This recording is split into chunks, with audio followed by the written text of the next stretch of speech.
Hello, friends. Welcome to the Forward Think Tank podcast, a place for sharing stories of hope, inspiration, and wisdom on all things holistic health. I'm your host, Jamie Mazza, a holistic health coach and lifelong dancer. After being diagnosed with a rare thymic tumor and autoimmune disease, I am on a mission to fully, radically heal. Tune in as I share stories from my personal healing journey, interviews with forward thinkers and healers in the wellness industry, and stories from incredible humans who have gone through their own health challenges and continue to move forward in hope. Thanks for tuning in. So grateful you're here.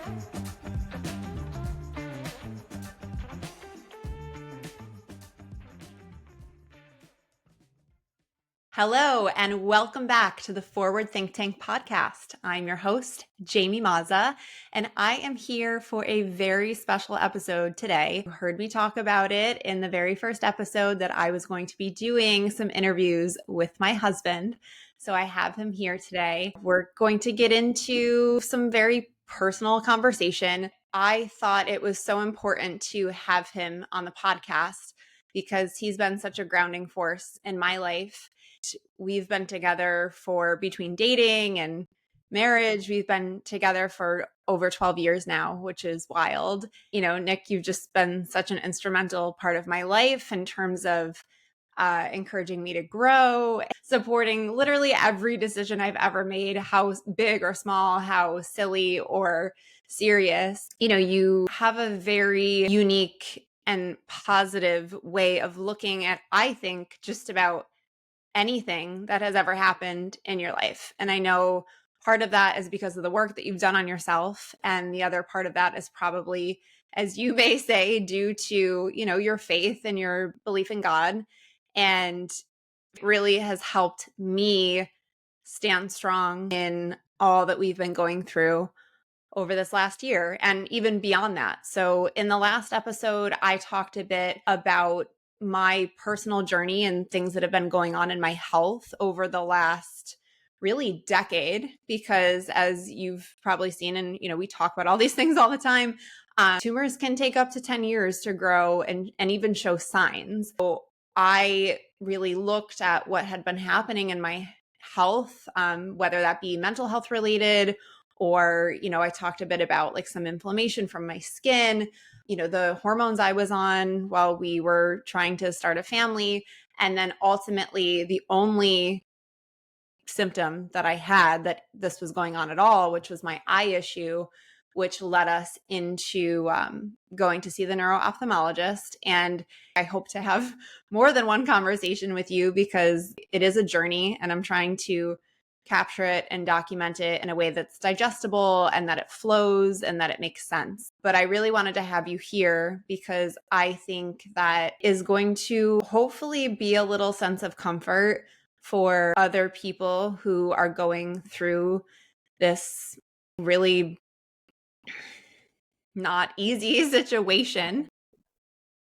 And I just appreciate all your love and support that you continue to give me. So I really thank you for being here because I realize that most people who have a diagnosis like this going on aren't sitting here talking about it openly in a podcast format. But you obviously know how I feel about it and that I feel that it's important to share what's happening. Yeah. Well, first of all, hello from downstairs in the same exact house as you. I made him go in a separate room because this is the first episode that I'm doing an interview style. So I wanted to practice. So thank you. Thank you for that, Jamie. I look forward to it. And it's funny, like a lot of people reached out to me after the second podcast you did. And they're like, oh, it's so great that you're going to be on it. I'm like, it was news to me too. So I guess we'll see where this goes. Hopefully people get something out of this. Whether it's me sharing things about you on Instagram or talking about how you're going to be on the podcast, people love you. I think you just have natural grounding, loving energy about you. You have the most generous heart out of anybody I've ever known. I want to talk about the day that we went to see the neuro-ophthalmologist because at that point we clearly knew that something was going on, But it was also really strange, or maybe not the way it all played out, that you were even there with me. We went to go see the neuro-ophthalmologist. It was really by like some grace of God that I even got into them, because they were all backed up by months and months. And I was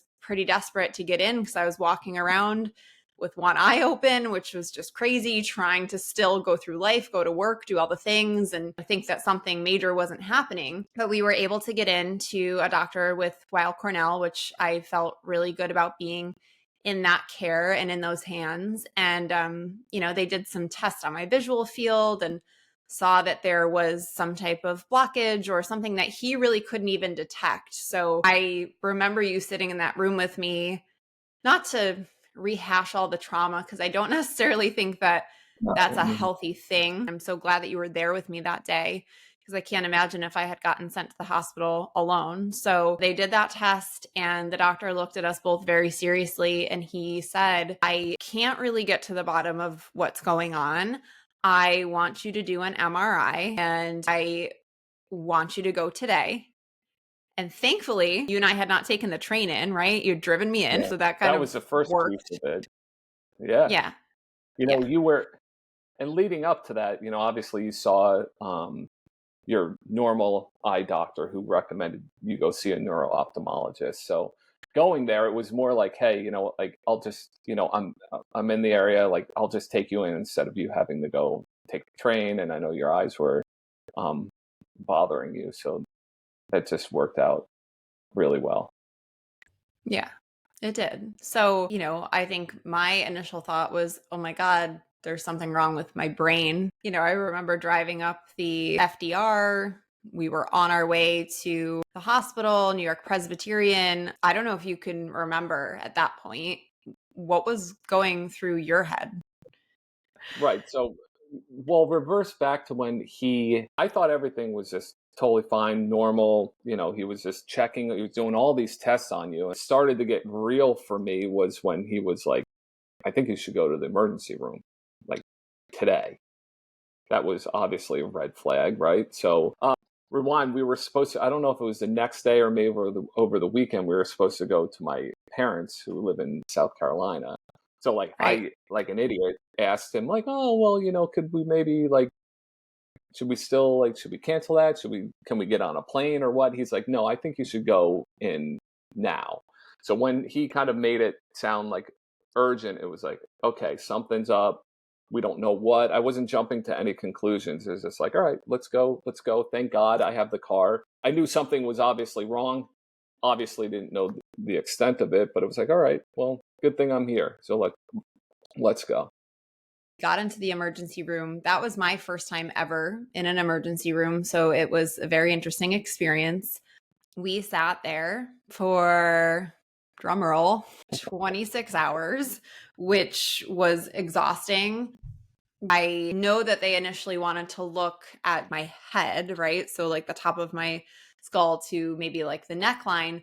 But I think maybe another blessing, if you will, because we were there for so long. And at that time, I was having a really hard time doing like following eye movements, and it was painful. I had probably 4 doctors look at me, record my eye movements, and ask for my symptoms, whatever. Everything just seemed to be moving so painfully slow. And I remember that ER doctor came over. I don't know if you remember him. He was a Remember. nice guy, and I remember him making a comment to me saying, whatever is going on, when we get to the bottom of this is probably going to change your life. And I was like, Well, huh? I didn't I don't even know if know you were that, with me when he actually. said that. No. Yeah. No, but I remember that doctor. I remember seeing him the following day. So like over, maybe 20 hours later, he was just like, you guys are still You're still here, here. you know? Yeah. Yeah. Yeah. It just goes to talk like how long we were there. And like, obviously they were trying to put the pieces together and it took them a long time. Yeah. So we ended up doing a couple different scans, and luckily they looked from the neck down, and I think that's where they caught that there was something there that wasn't supposed to be there. So fast forward a little bit, and we ended up right before we got admitted. I mean, they gave me a bed at maybe hour like 21 or 22. And, I'm watching Nick just sit there with his head at the end of my bed, sitting in a chair. We're trying to sleep, but at the same time, anxiety is so high and we had no idea what was going on. I remember telling you to like get in the bed with me and we could just lay together in like this little cot and try to fall asleep. And I feel like that was when the doctor started to come in. We had let one of my best friends here in the area and also conveniently my boss, I had let her know what was going on. So my friend Michelle, and I think that was a big wake up call for me. Our closest family are Nick's two brothers, and they live a little over an hour, like an hour and 15 minutes away from us. So it was just such an uncertain moment of time, but it was like, wow, I'm in the ER. Something is going down. My immediate family is a 5-hour drive away. Nick's brothers are, over an hour away. So thank God for Michelle because she dropped everything. She was like, what do you guys need? She brought us toothbrushes. She like relieved you to go get a change of clothes and take a shower. And when they told us they were admitting us, it's like, okay, we know we're going to be here for at least a couple of days. So fast forward, we ended up getting room, as Nick called it, our hotel. And that was probably one of the first an unexpected blessing in the hospital environment. I don't know if you want to talk about that a little bit. No, I mean, obviously in the ER, it was miserable, right? I mean, not only the first 20, to your point, first 20, 22 hours, we were just in chairs the entire time, right? Yeah. So when we finally got the bed, it was in a shared room, right? And then you hear people scream, and it was just like chaos for an entire day. And thinking, well, they're like, we're gonna get a room for you. There's no rooms open right now, and I'm just thinking we're gonna be in a room with another person, just like whatever. And they eventually found us a room in like the old maternity ward, right? And we kind of had like that medium, like in the middle. So it was like, okay, great. It was just us in there. It wasn't anything special. It was just like this large room with like just a bed in it. Like that was it. Mhm. And Michelle was with us at that time. So we kind of all went up. Oh, they did bring us a chair. And like maybe an hour into it, like they came in, another room opened up, expecting to go to like just a standard hospital room. And we got, I don't know if you want to talk about where they put us, but it was like awesome. Yeah. I mean, long story short, just because I felt really blessed to be able to experience that at a time when, we could have easily been sharing a room with someone, sharing a bathroom. I realized that most people in the hospital setting probably do have that type of environment, and that can only most likely make you a little bit more stressed out for lack of privacy. So we got into this floor, and it really was like the luck of the draw, right? I ended up talking to one of the nurses on the floor. As a hospital system, you have to fill every bed, you have to fill every room. So they had room on this floor, which I think people actually end up typically paying a lot of money out of pocket. It's a very private floor. We had, as I called him, like the butler that came and gave us a menu. And I was kind of like, what the heck's going on? I'm sitting here, as I shouldn't be, stressed about the bill that we're going to get fronted because they didn't tell us what was going on. And I remember that guy saying, yeah, no one's talked to you about this. You shouldn't get a bill. If you do, let us know. And so it seemed like a situation where they had a space to fill. They wanted to fill it with somebody who they knew wasn't going to be there for too long, but was going to be there long enough to make them feel a bit comfortable. So we were really fortunate. We, for whatever it's worth, we had a nice view of the river. It was a little bit more peaceful. We had our own bathroom and, we're able to have a little bit of relief in that aspect. But yeah, Nick kept referring to it as our hotel. Unexpected, right? It was just like out Of of nowhere. course. But Yeah. one thing that we didn't mention is even when we were in the ER, Dr. Mancini was the one who took over for the first doctor that you were talking about. And he was coming in, he was giving us bits and bits and bits. And then finally it was like, listen, like, is this cancer? And he goes, well, like it's kind of like most likely, right? Mhm. They weren't giving us straight answers, and they're like, well, like there's a mass there. So by the time we got up there, we kind of had an idea, like this is something, to that extent. So, but there was still so much we had to learn, right?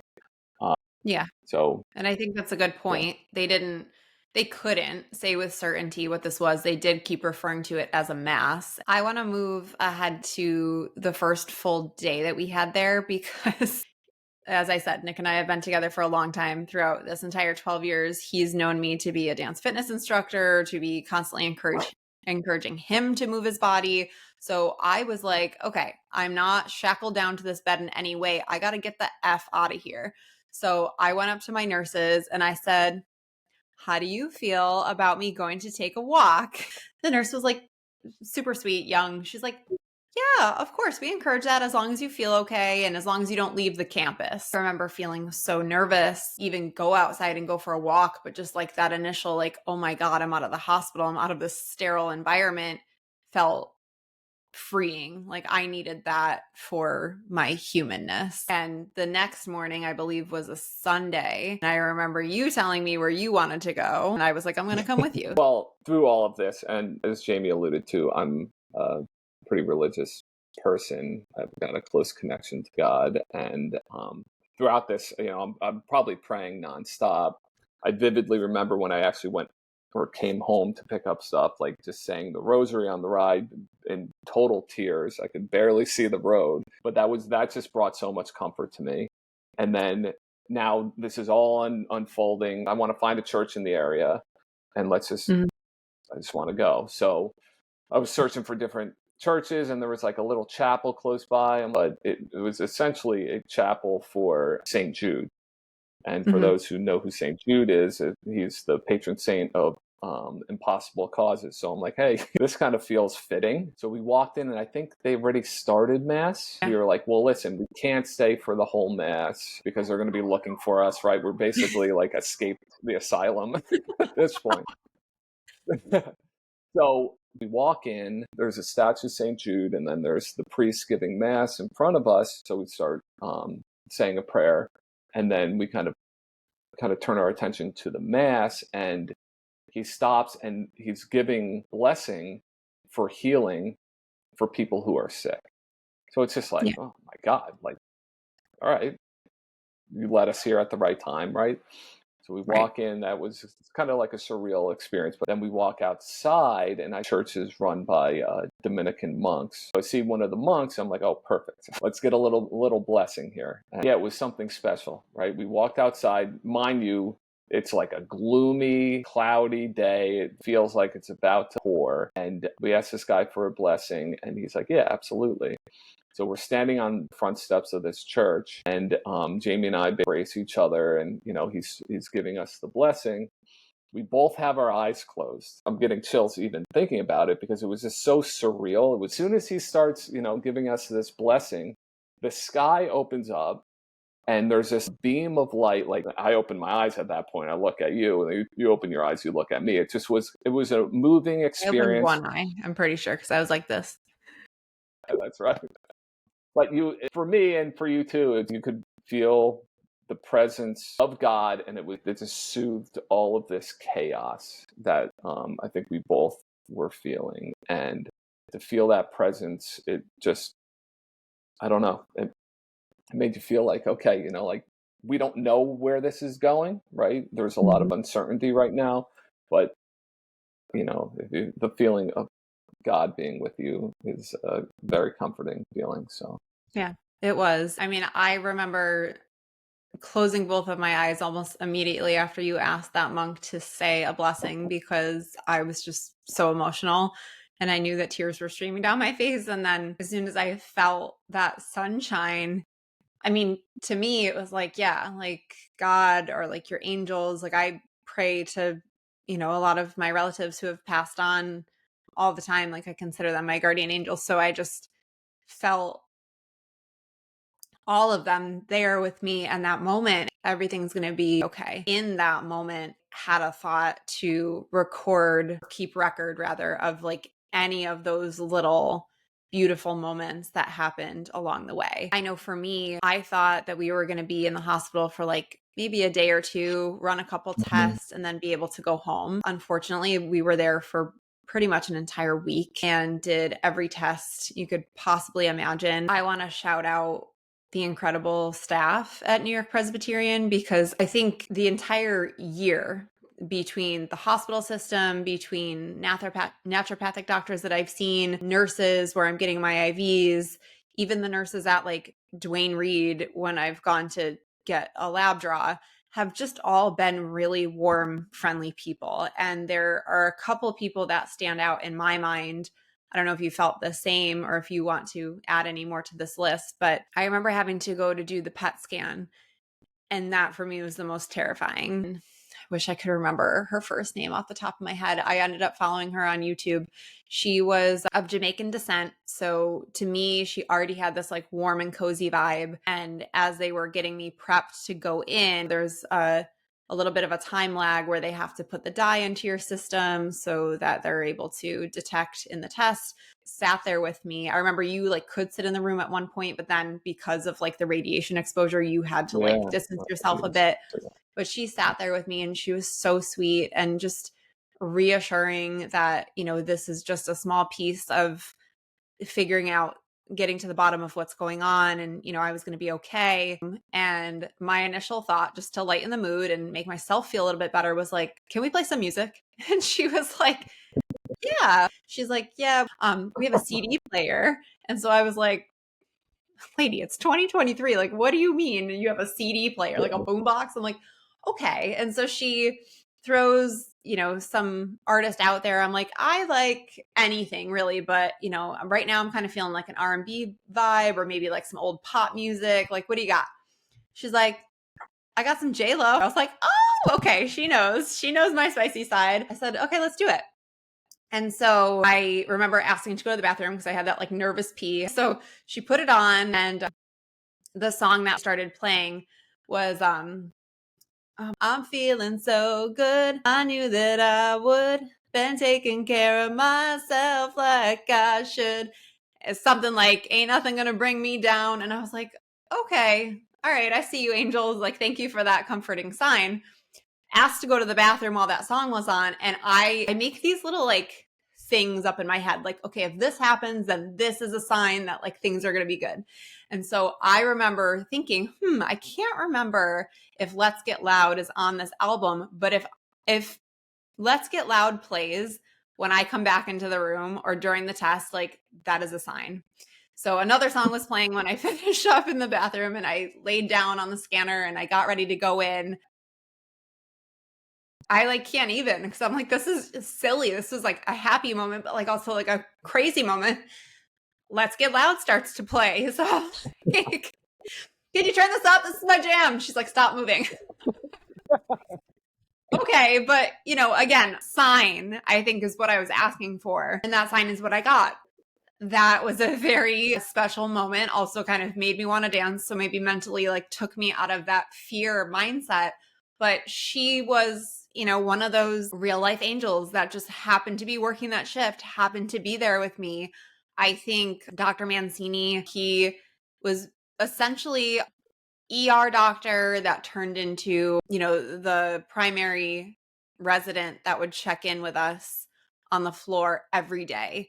And I don't know if it was because his last name's Mancini and like you and I both have Italian backgrounds, so we like bonded with him a little bit. He was just a very nurturing, friendly doctor and spoke to us like we were family. And I remember multiple nights he would come to see us at the end of the shift and answer all of our questions, even if he couldn't really give an answer, but he would sit there and he would spend time with us. And that alone meant the world to me. So I don't know if you want to add anything in about him or anyone else that you. I mean, Mancini was great. And obviously, like, he doesn't know what the next steps or what they're going to find is, whether they saw some stuff on your liver, right? So they were concerned. You know, he's coming in, he's trying to give us that news without scaring us. But he did so like so gracefully. He's a very caring person, which I think goes such a long way for someone in that position. So we saw him through all like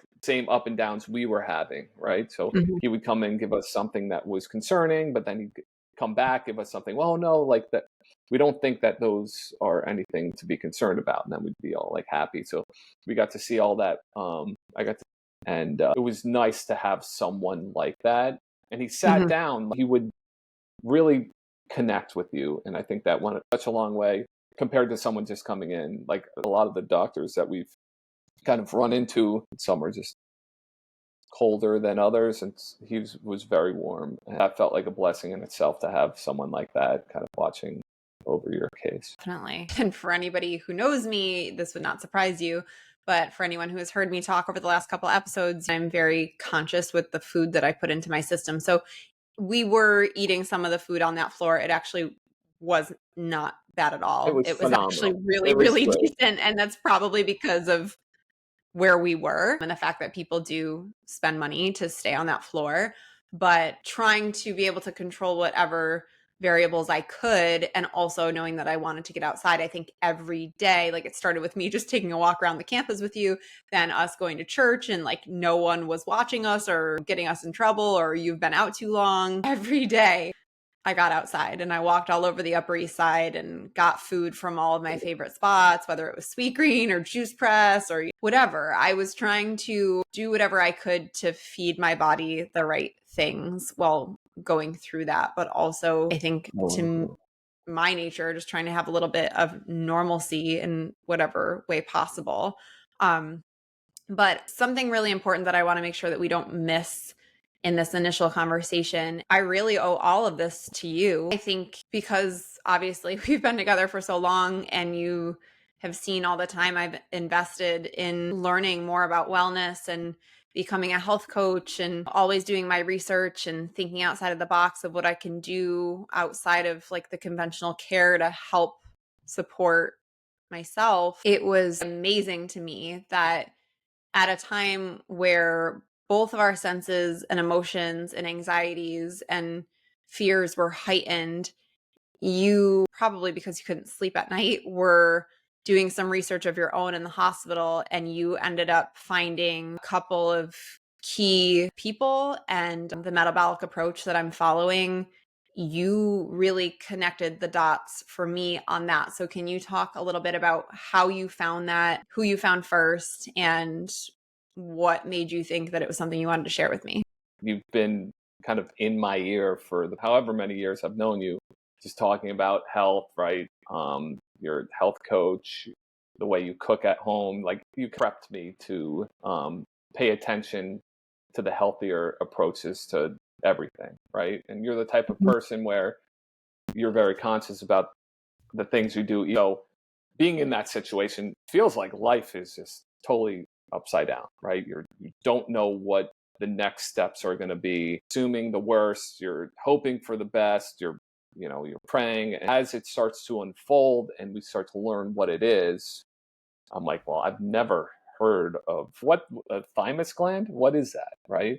And then what Honestly, is a thymoma?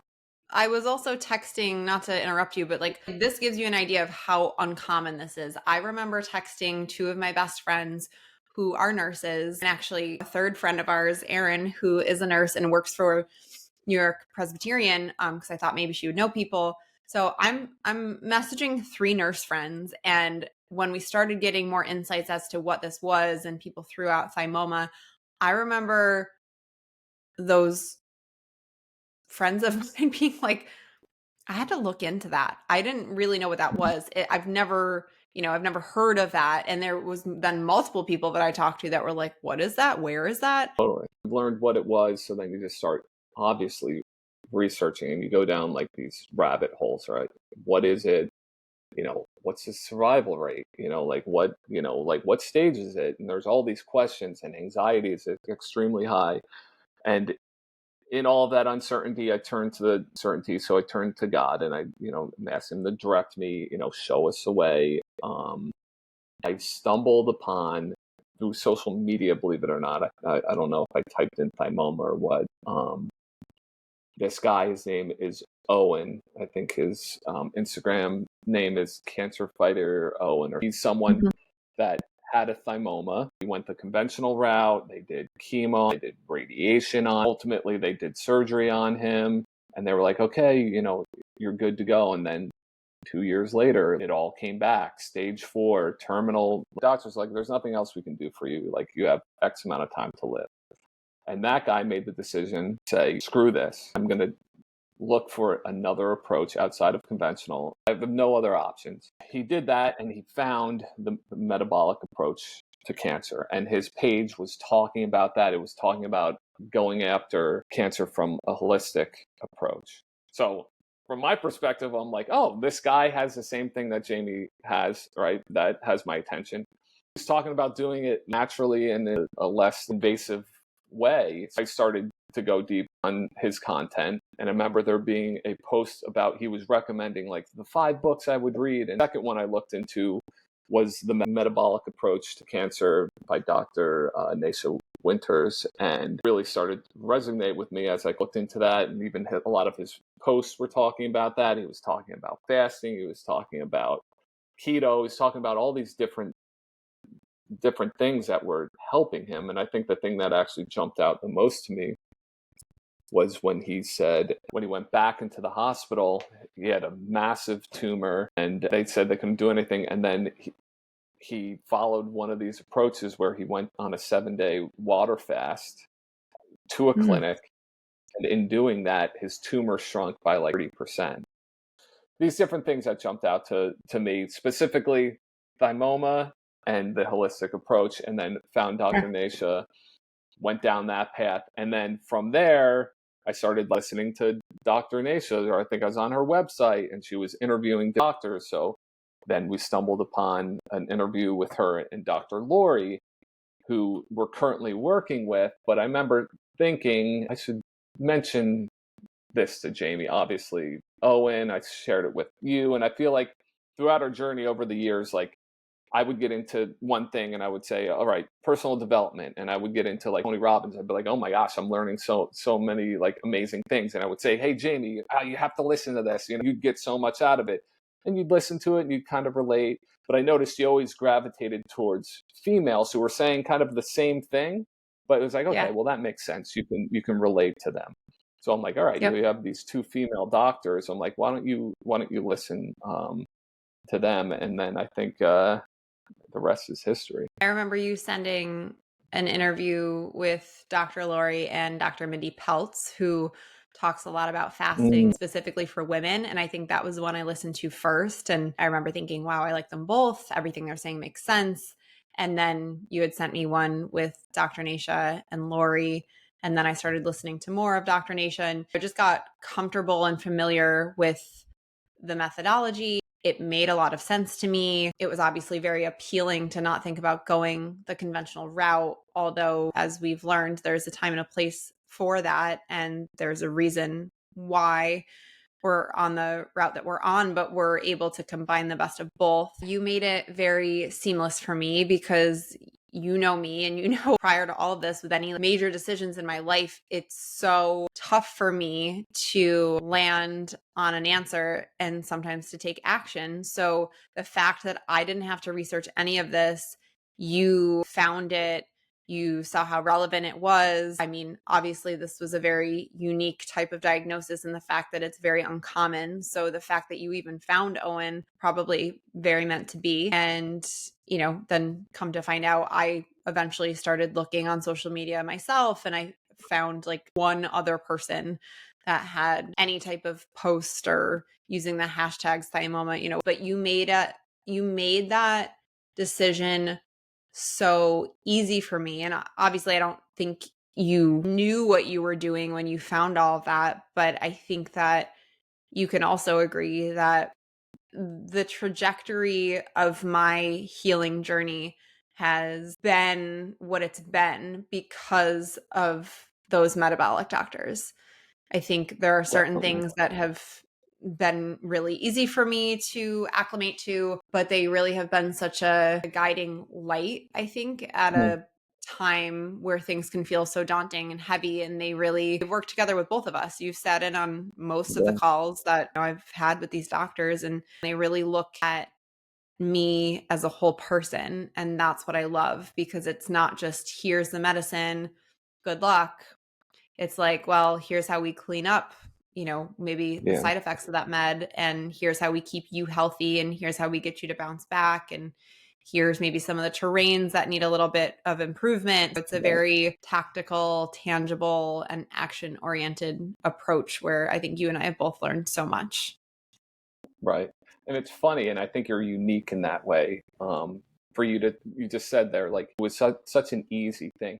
I don't think that's the case for probably 99% of the population. You get hit with a diagnosis like that, and it's just like total fear, it's total chaos, and I'll do anything, right? I like, give me any drug. I just want to, I want to tackle this. So if you tell most people, why don't you take, like, this natural approach, it'd be like, shut up. Like, that doesn't sound easy.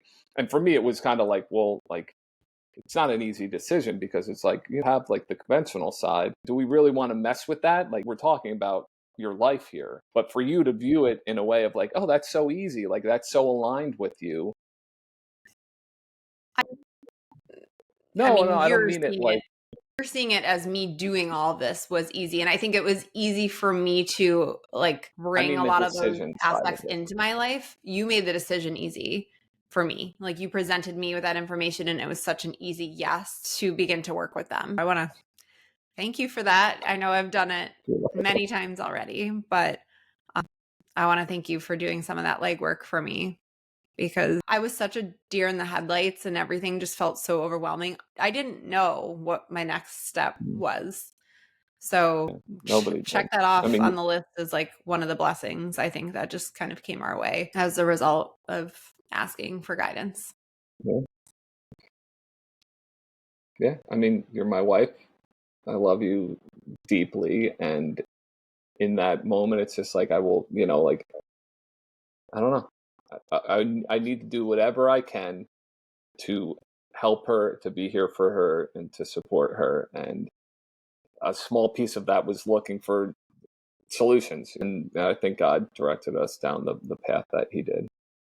While it wasn't all sunshine and rainbows in the hospital, I think you and I The made a hotel, point to start what?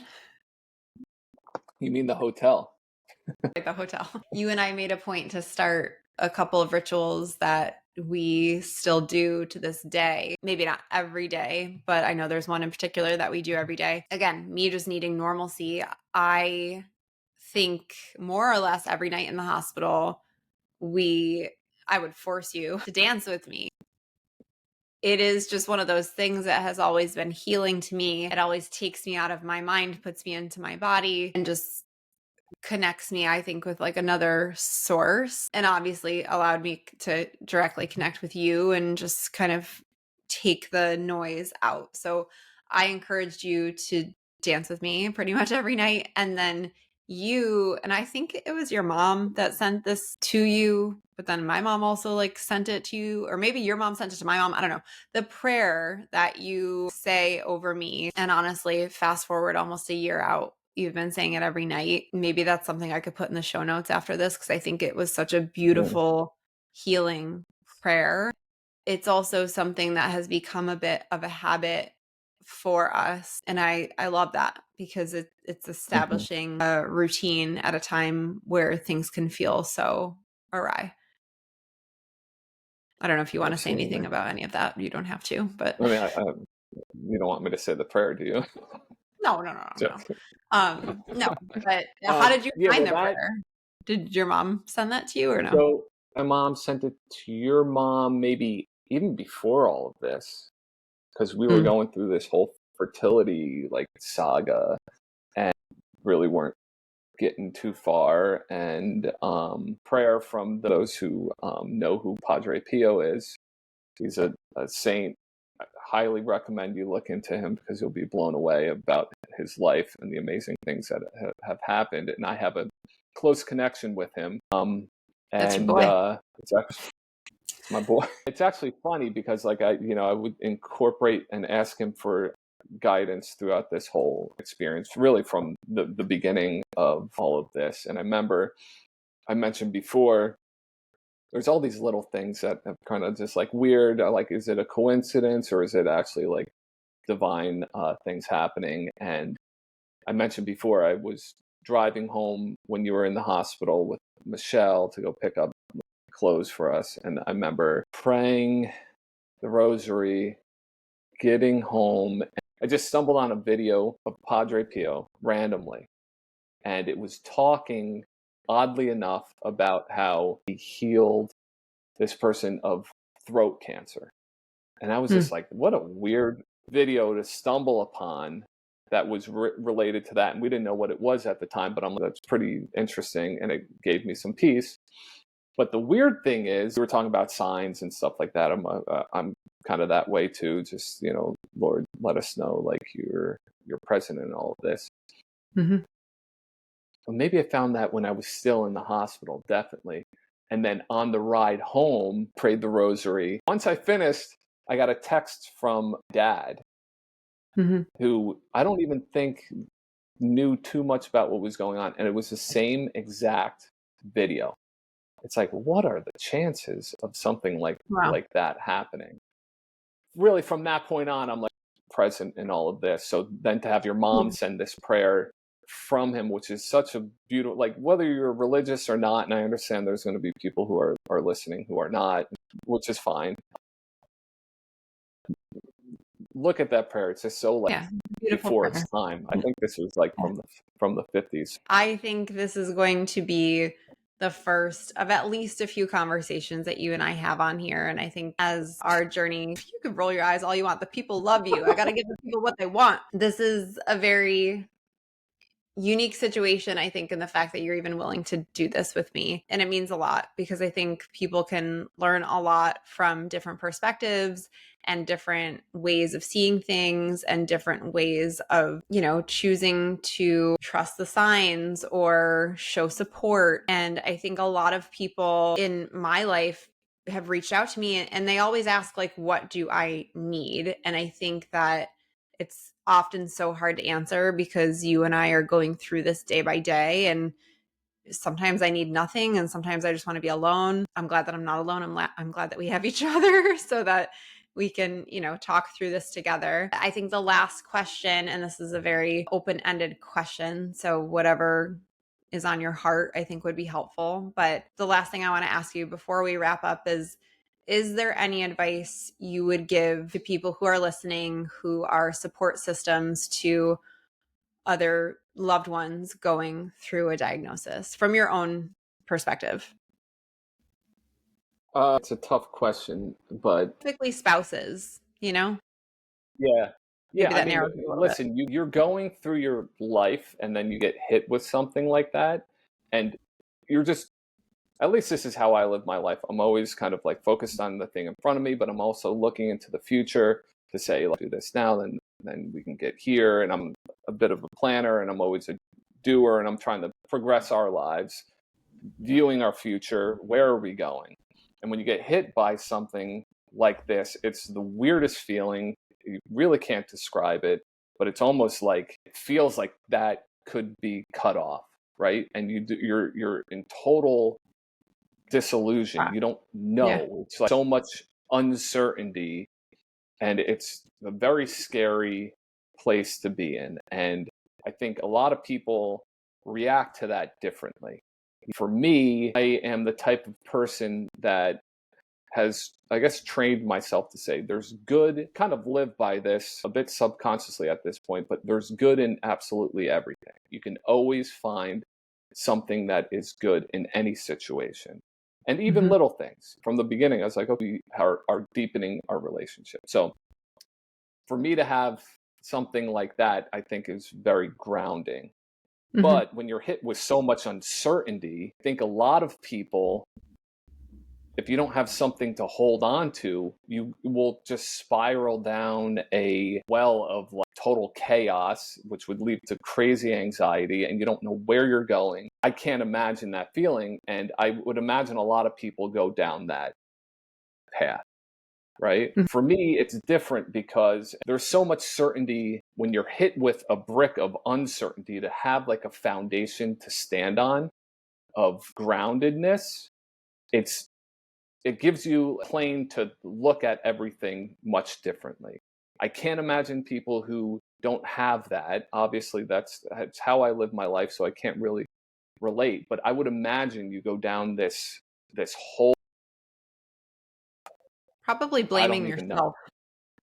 I Well, there's think blame, worry, it's craziness, and actually the Bible talks about this. I think it's in Matthew where Jesus is saying, like, if you like, those who listen to me and follow me and believe in me are like a person who has built their house on a firm rock foundation. And storm comes, winds blow, rain falls, and that house stands firm because it's built on a strong foundation. Those who don't, and those who build their house, like those who don't go that direction, don't listen to him, don't believe in him, are like those who build a house on sand. And the rains come, the wind blows, and the house falls. And a great fall it is. That's kind of like this, right? Where I felt like I had a foundation. As the storm of life came barreling through our lives, I oddly enough felt like we were on a firm foundation in Jesus. And I felt certainty because in all of that chaos, you can hand it over to God and you can take all of that craziness off of yourself and put it into the hands of God. And that is just so relieving in itself, and it gives you clarity. It gives you the ability to take a step back.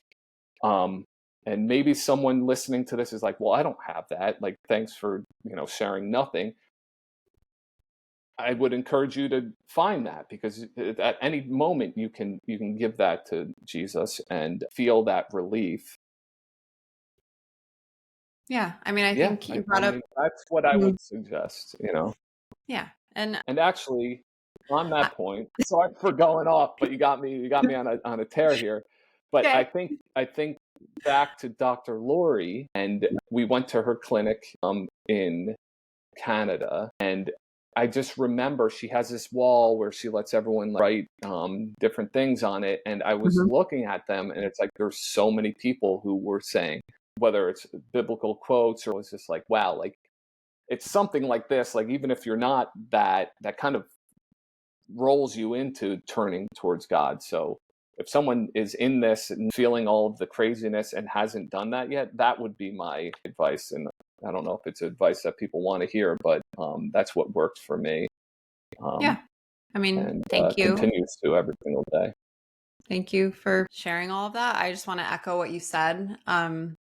And we both fully know and respect that there are people with a lot of differing opinions who may be listening to this podcast. Some people who do have a sense of God, and maybe it's not the same God, maybe just trust, in more of like a universal spirit or something bigger than them. I think it has given you such a strong faith and such a strong foundation to stand on that it has made me feel strong as well.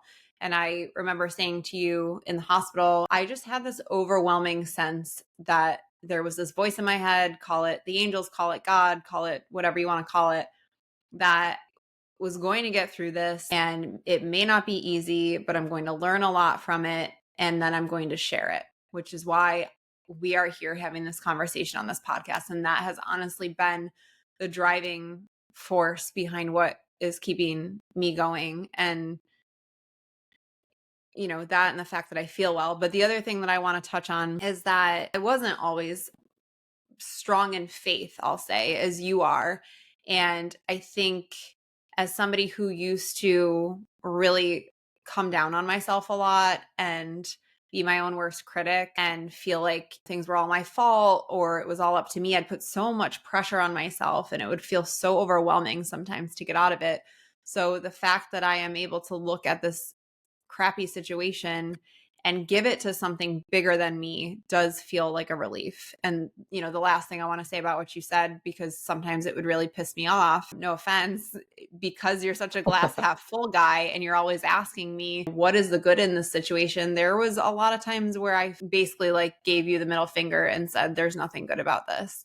But it caused me to the way my brain would look at these situations and try to find something good or try to find something promising, even if it was just like the tiniest bit. And, you know, as you said, these are situations where a lot of people feel full of fear, full of uncertainty, thinking about the negative. So, you know, thank you for encouraging me to look at things in a different way.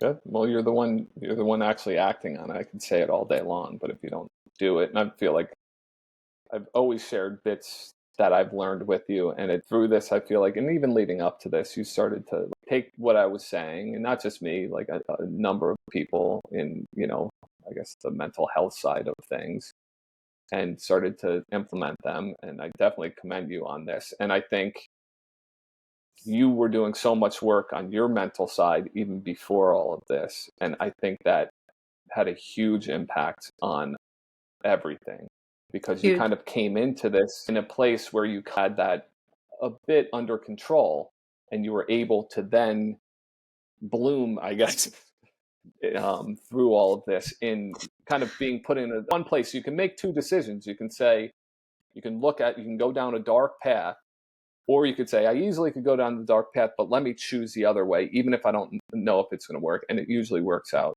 well. So a lot of respect to you for that, because if this was maybe like 5 years prior, I mean, I would have I been a wouldn't much different be handling it situation. the same way. Yeah.